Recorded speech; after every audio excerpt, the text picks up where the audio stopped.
broken promises. The autumn rain pelted against the windows of Westridge Academy's library as Sophia Chen hunched over her physics textbook, oblivious to the world around her. Unlike most students at the prestigious private school, Sophia wasn't there because of family wealth, but because of her exceptional mind that had earned her a full academic scholarship. "You're going to burn a hole through that page," came a warm voice that made her heart skip. Nathan Price, heir to the Price real estate empire, stood before her with his disarming smile and coffee-brown eyes that crinkled at the corners. "Some of us actually have to study to maintain our scholarships," Sophia replied, but couldn't help returning his smile.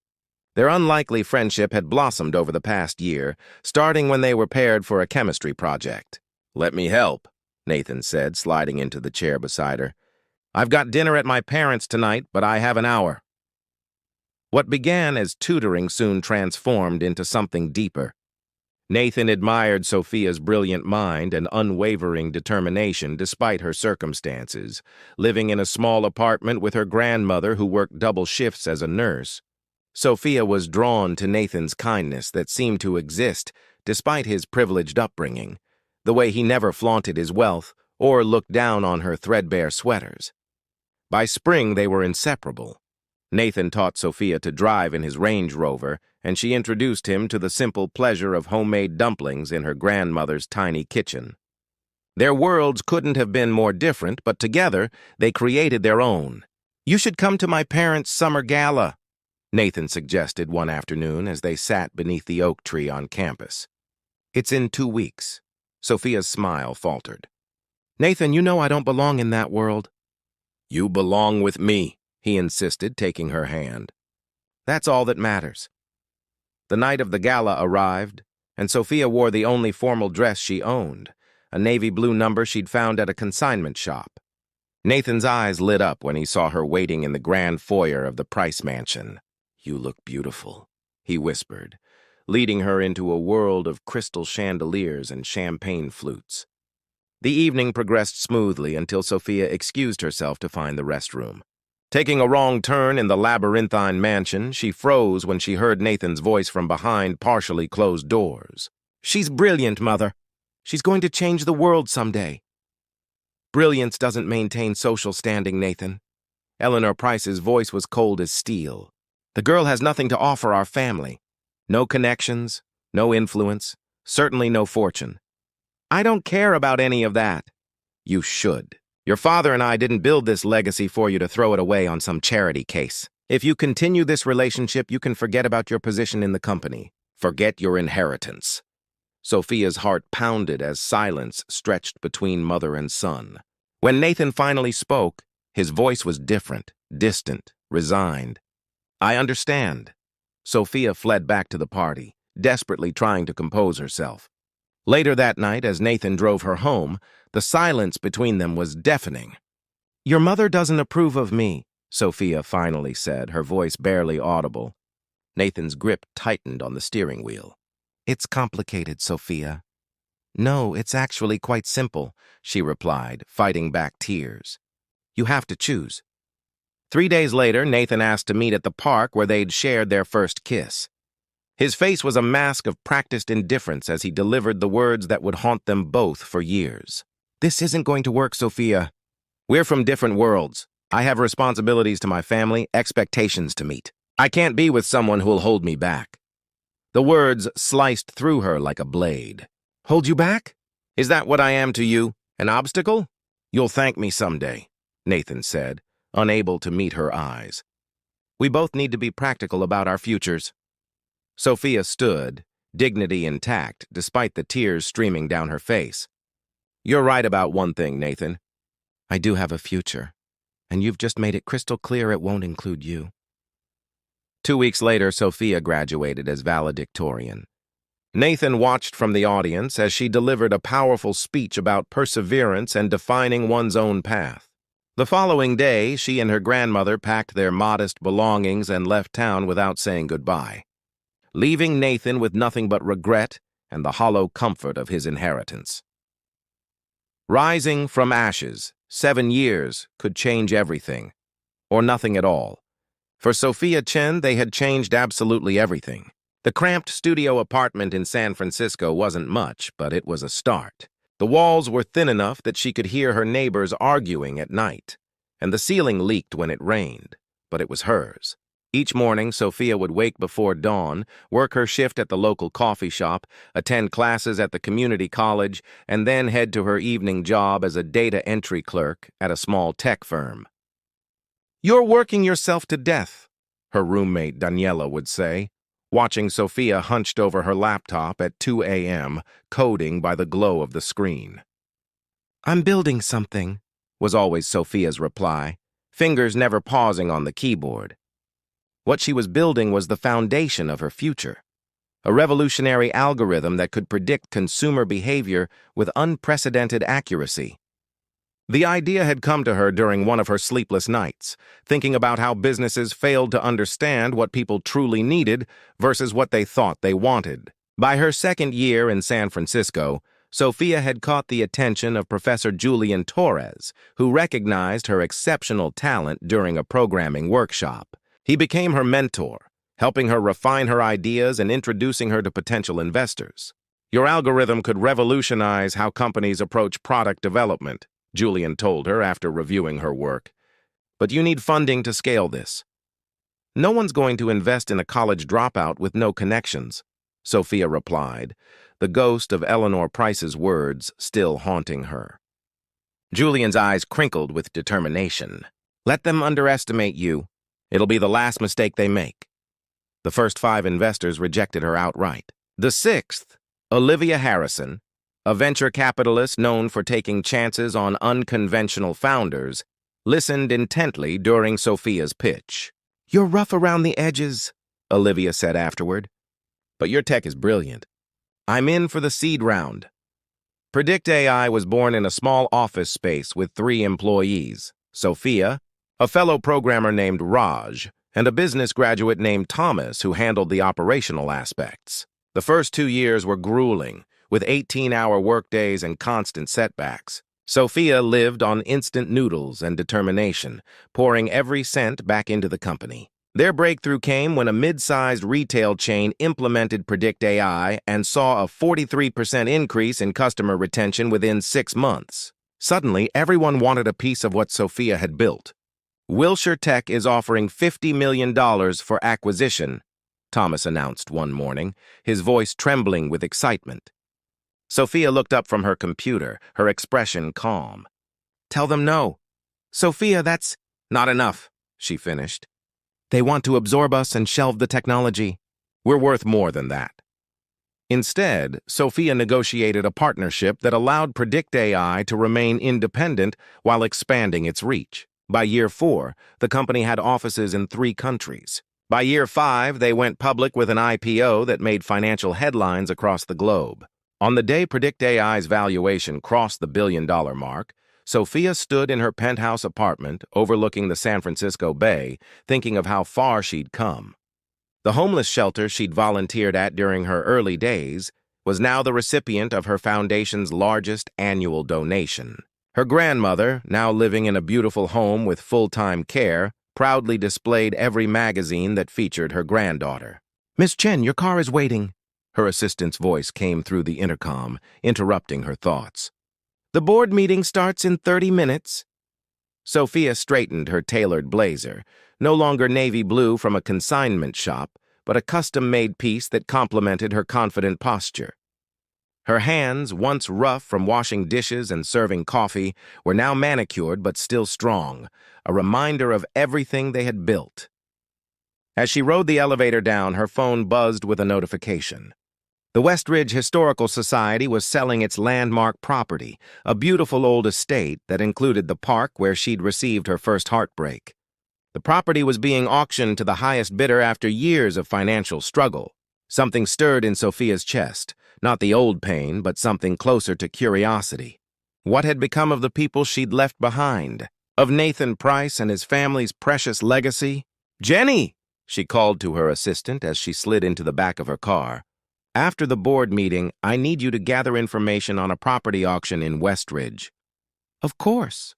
"May I ask why?" Sophia gazed out the window at the city that had rebuilt her. I think it's time I went home. Power Shift, the Grand Westridge Hotel ballroom hummed with nervous energy as the community's wealthiest families gathered for the auction of the historic Westridge estate.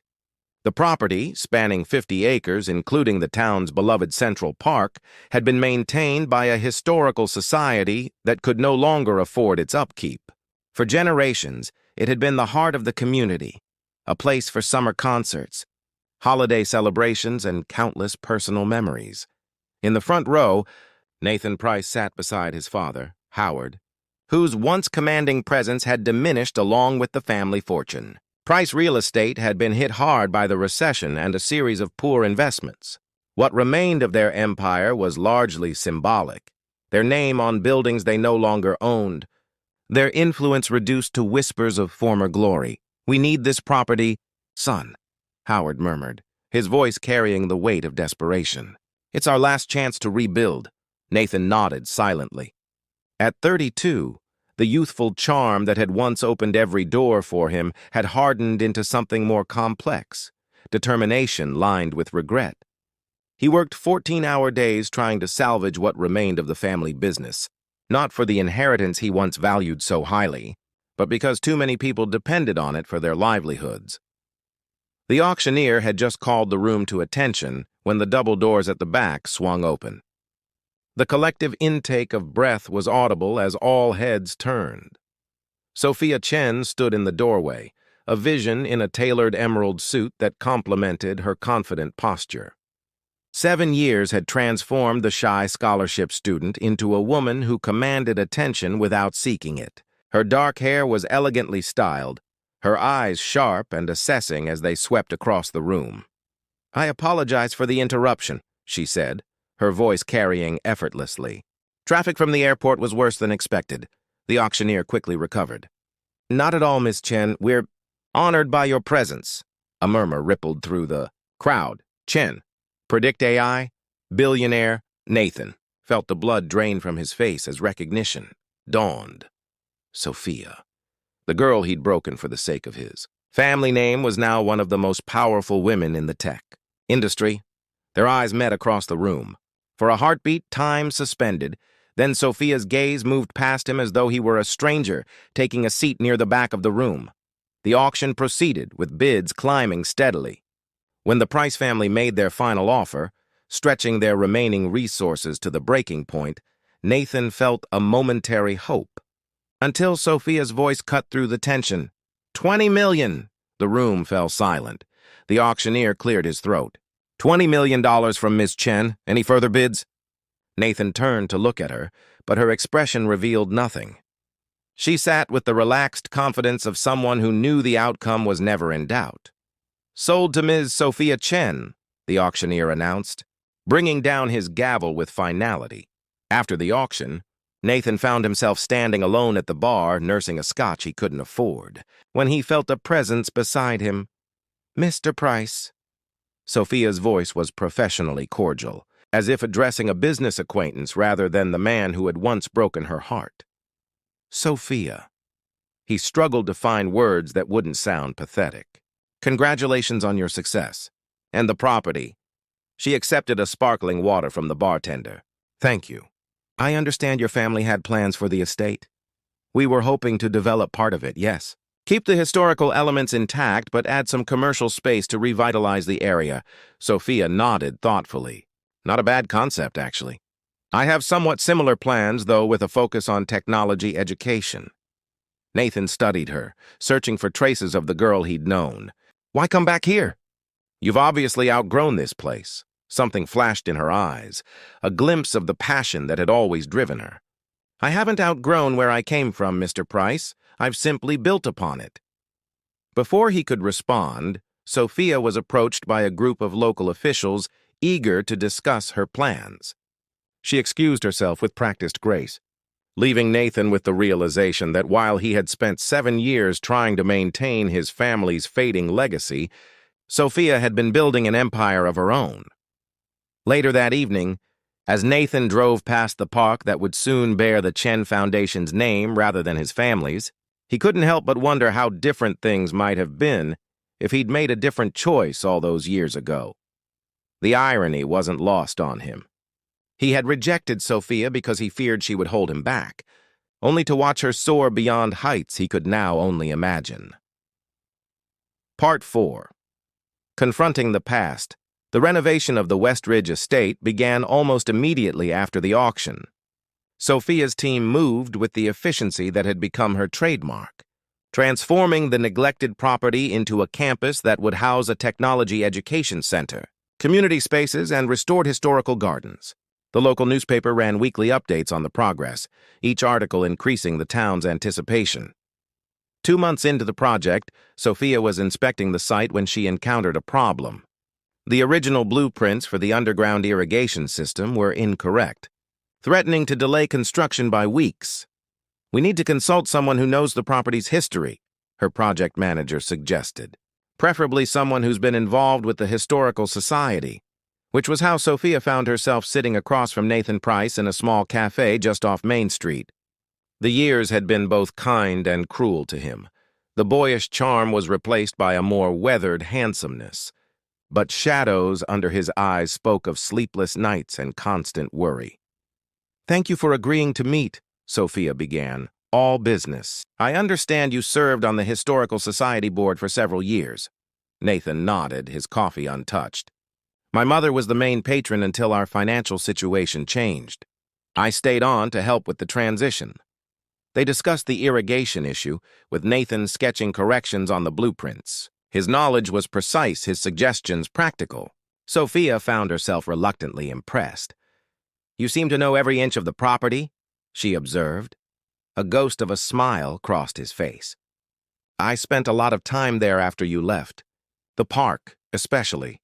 The mention of their shared past hung between them, an unwelcome intruder in their professional discussion. "Sophia," Nathan finally said, setting down his pen. "I've wanted to tell you, it's not necessary," she interrupted. "It was a long time ago." 7 years, 2 months, and 13 days, he said quietly. Sophia's carefully constructed composure faltered. "You counted?" "Every day." His eyes met hers with an intensity that caught her off guard. "I made the biggest mistake of my life that day in the park." She gathered the blueprints, needing to create distance. "No, Nathan. You made the right choice for the man you were back then. I'm just not the girl who waited." Before he could respond, Sophia's phone rang. A welcome interruption. "I need to take this. Thank you for your help with the blueprints." Over the following weeks, Sophia found herself encountering Nathan more frequently than she'd anticipated. He was volunteering at the local hospital where her grandmother had once worked. He was helping the former groundskeeper of the estate, now elderly and unwell, with home repairs. He was organizing a fundraiser for the town's underfunded school music program. Each time, she noticed something that contradicted the image she'd carried of him. The entitled heir who chose wealth over love. This Nathan worked alongside contractors instead of merely supervising them. This Nathan listened more than he spoke. This Nathan seemed genuinely invested in people's well-being rather than their social standing. One evening, Sophia was working late at the construction site when a summer storm hit unexpectedly. Racing to her car, she found Nathan securing loose construction materials that could have become dangerous in the high winds. "You don't have to do this," she called over the rain, helping him with a heavy tarp. "I know," he replied simply, rain plastering his shirt to his shoulders as he worked. When they finished, they stood dripping under the site's temporary shelter, an uncomfortable silence between them. "Why did you come back?" Nathan finally asked. "You could have bought property anywhere." Sophia considered deflecting but found herself answering honestly. "I needed to face this place on my own terms.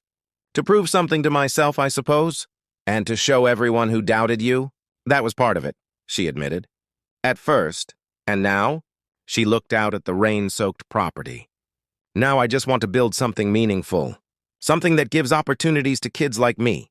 Nathan nodded slowly. "Your grandmother would be proud." "You know about my grandmother?"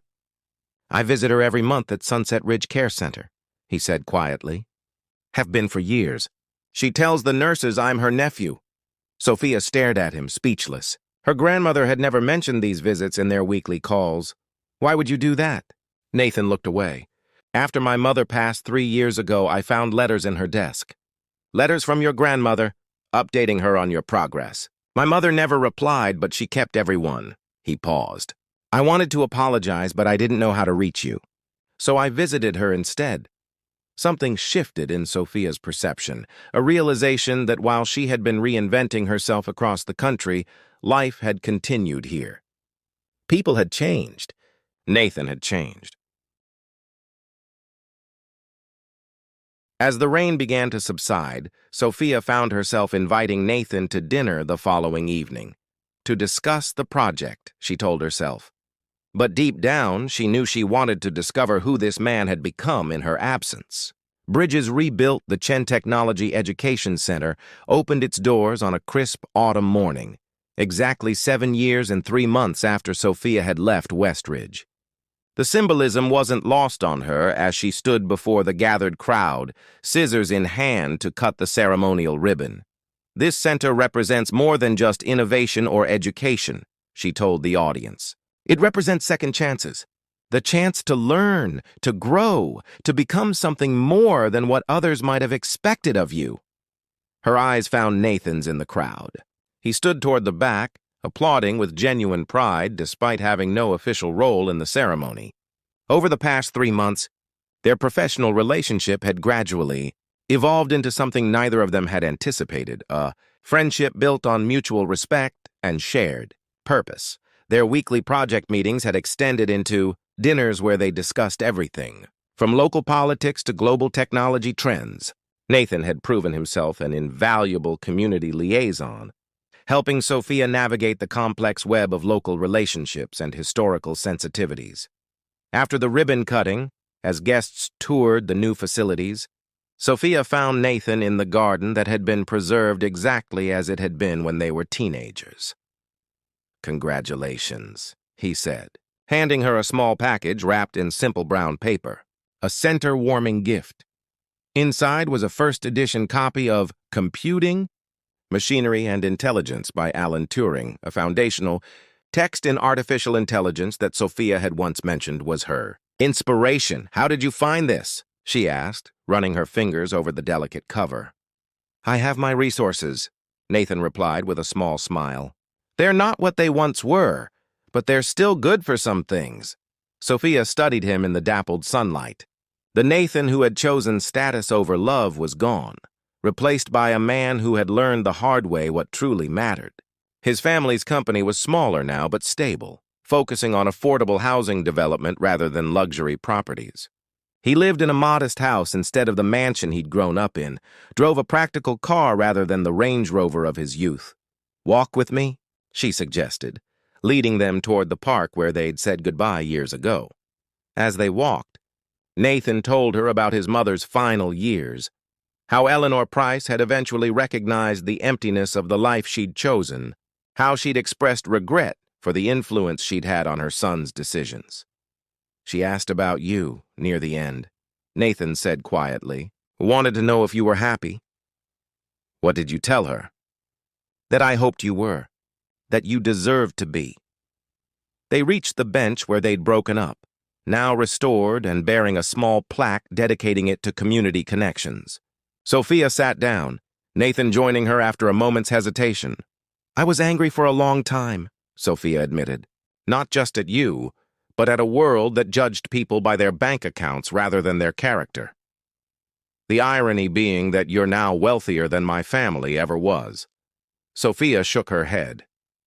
"That was never the point.